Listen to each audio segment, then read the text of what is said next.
আধুনিক জীবনে স্বাস্থ্য সচেতনতার গুরুত্ব দিন দিন বেড়েই চলেছে। স্বাস্থ্য ঠিক রাখতে মানুষ দিন দিন শারীরিক ব্যায়ামের পাশাপাশি খাদ্যাভ্যাসেও অনেক পরিবর্তন এনেছে।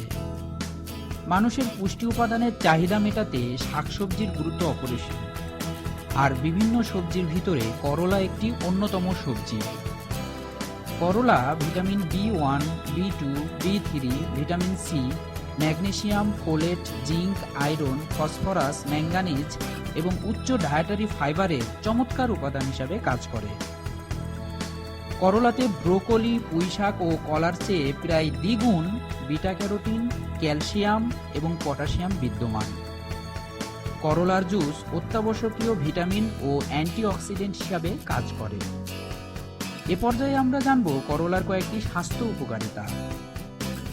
রক্ত পরিশোধক হিসাবে কাজ করে, ওজন কমাতে সাহায্য করে, ইমিউনিটি শক্তি বাড়ায়, ডায়াবেটিস বা রক্তে সুগার লেভেল কমায়, রক্তে খারাপ কোলেস্টেরলের পরিমাণ কমায়, একনি বা স্কিন রোগ প্রতিরোধ করে, লিভার পরিষ্কার রাখে।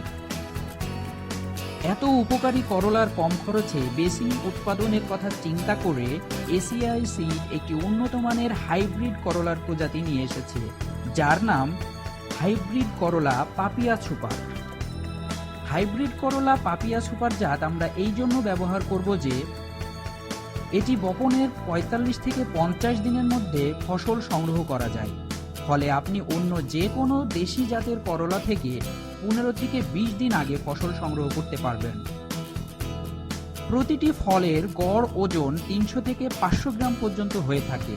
ফলে আপনি অন্যান্য করলা থেকে গড়ে প্রতিটি ফলে প্রায় ১০০ থেকে ১৫০ গ্রাম ওজন বেশি পাবেন। প্রচণ্ড শীত ব্যতীত সারা বছর চাষ করা যায়। ফলে আপনি নিশ্চিন্তে সারা বছর একই জমিতে কম খরচে করলা চাষ করে লাভবান হতে পারবেন। ফল চকচকে সবুজ বর্ণের ও মধ্যম কাঁটাযুক্ত, ফলে ক্রেতাদের কাছে চাহিদা অনেক বেশি এবং আপনি বাজার মূল্য বেশি পাবেন। বীজ গজানোর ক্ষমতা বেশি এবং বীজের হার ০.৮ থেকে ১ কেজি পর্যন্ত। ফলে আপনার জমিতে বীজের হার পরিমাণে কম লাগবে। আশা করি আপনারা স্বাস্থ্য সুরক্ষার কথা মাথায় রেখে বেশি করে হাইব্রিড করলা পাপিয়া সুপার চাষ করবেন এবং খাদ্যাভ্যাসে নিয়মিত করলা রাখবেন। ধন্যবাদ সকলকে।